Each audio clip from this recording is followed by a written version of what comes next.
New details now emerging from Jeffrey Epstein's autopsy, reportedly showing he had multiple broken bones in his neck at the time of the death. So is this evidence that he could have been murdered instead of committing suicide? Let's bring in Fox News medical correspondent Dr. Mark Siegel. So is it looking more like a murder than a suicide? Well, it certainly increased the chances that this is a murder rather than a suicide. Let me tell you why.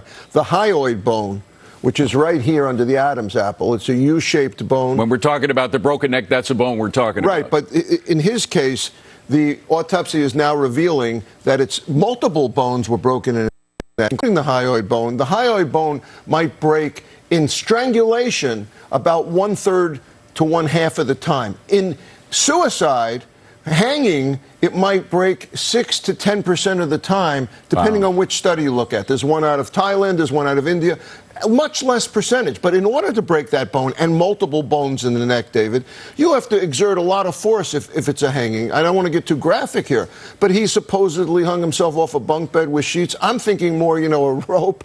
I mean, from a height. So you have to... Where there would be a snapping of the neck. Right, something where there's a lot of torque. So I don't think suicide is ruled out by any means. Okay. Here's what I'm looking for at this point. Were there other signs of trauma? Were there bruising? Does something show a struggle? That would make me really think of homicide. Do you think we'll ever find that out?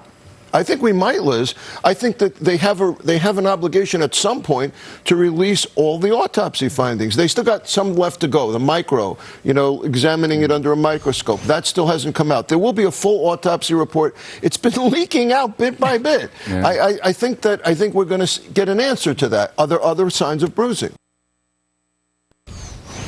Dr. Siegel, it's Carol Roth. What about his mental state? There had been some reports that he had talked to his lawyers in days leading up.